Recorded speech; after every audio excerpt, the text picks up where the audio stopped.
آپ صلی اللہ علیہ وسلم نے ارشاد فرمایا وَهُوَ شَهْرُ الصَّبْرِ، یہ صبر کا مہینہ۔ صبر اللہ کی سنتوں میں سے ایک سنت، نبیوں کی سنتوں میں سے سنت ہے، اولیاء کی سنتوں میں سے ایک سنت ہے، جسے حوصلہ اور صبر کہا جاتا ہے۔ ان اللہ مع الصابرین، اللہ صبر کرنے والا ہے اور اللہ صبر کرنے والوں کے ساتھ ہے۔ کتنے بڑے حوصلے ہیں میرے پروردگار کے۔ ہمارے شیخ، ہمارے پیر، ہمارے بزرگ واز ہے مستقل ایک، کتنے بڑے حوصلے ہیں ہمارے پروردگار کے، کہ ہم اپنے آپ کو گناہوں کے اندر لتھڑ دیتے ہیں، بھر دیتے ہیں، لیکن صرف ایک بار توبہ کی توفیق ہوتی، کہہ دیتے ہیں اللہ معاف کر دے۔ کتنا بڑا حوصلہ ہے میرے اللہ کا، اللہ پاک اسی وقت ہمیں معاف کر دیتا۔ حتیٰ کہ کتنی بار ہم اس معافی اور توبہ کو توڑ بھی دیتے ہیں، پھر بھی کتنا بڑا حوصلہ ہے میرے پروردگار کا۔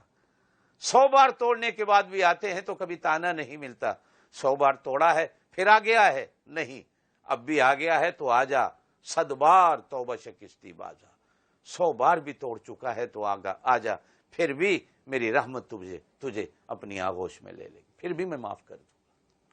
کاش 12 مہینے یہ صبر کی چادر ہمارے اوپر ہوتی، اگر باقی 11 مہینے نہیں تو اس ایک مہینے میں تو صبر کی چادر اپنے اوپر۔ یہ تو انبیاء کی سنت ہے۔ میرے پاک نبی صلی اللہ علیہ وسلم کو کتنا ستایا گیا، کتنا مارا گیا، کتنی تکلیفیں دی گئی، لیکن صبر کے دامن کو کبھی ہاتھ سے نہیں جانے دیا۔ آج جہاں ہم ذخیرہ اندوز ہوئے، مہنگائی کرنے والے ہو گئے، وہیں ہم بے صبرے ہو گئے۔ آج دیکھنے میں آتا ہے کہ مسلمان بے صبرہ ہو گیا۔ ہمارے ایک بزرگ کہا کرتے تھے کہ انگریزوں نے پوری دنیا پہ حکومت کی صرف 2 جملوں سے، ایک تھینک یو اور ایک سوری۔ وہ سوری کرتے کرتے ساری دنیا پہ قابض ہو گئے۔ یہ سوری کا جو چھوٹا سا لفظ ہے، کاش یہ ہمارے دین کا شعبہ تھا، ہمارے دین کا حصہ تھا، یہ اللہ کی صفات میں سے ایک صفت تھی، یہ نبیوں کی صفات میں سے ایک صفت تھی، جسے ہم نے چھوڑا۔ صبر اللہ کی بہت بڑی دولت ہے۔ میں کہتا ہوں اگر مجھے کسی نے کچھ کہا تو میں اینٹ کا جواب پتھر سے دوں، اور اگر میں خاموش ہو جاؤں تو میری طرف سے اللہ جواب دے دیتا۔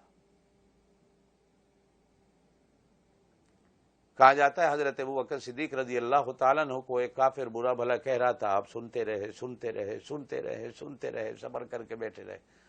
اخیر جب ایک بار بول پڑے تو اللہ پاک کی طرف سے ہاتف غیبی نے آواز دے کے کہا اب تو جان اور یہ جانے۔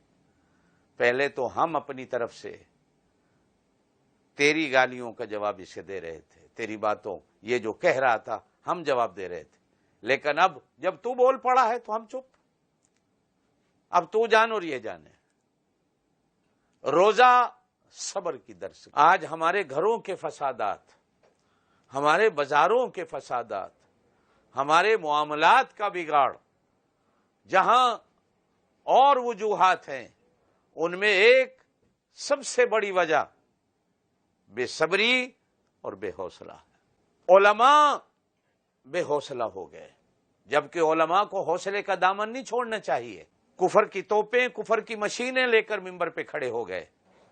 حکمران جنہیں حوصلے اور صبر کا دامن کبھی نہیں چھوڑنا چاہیے، یہ بے حوصلہ بے صبر ہو گئے۔ گھر کی 4 دیواری میں اماں اگر بے حوصلہ ہو جائے، جس نے اولاد کو حوصلے اور صبر کا درس دینا ہے، ابا بے حوصلہ ہو جائے جس نے اولاد کو صبر کے راستے اور طریقے کی تلقین کرنی ہے، پیر و مرشد اور استاد اگر بے صبرہ ہو جائے اور وہ صبر کی تلقین چھوڑ دے تو کیا ہوگا؟ ہر بڑا صبر کے دامن کو سمیٹے، ہر چھوٹا صبر کے دامن کو سمیٹے۔ صبر روزے کی نشانیوں میں سے ایک نشانی ہے جو روزے کو قبولیت کے دروازے تک پہنچاتی ہے۔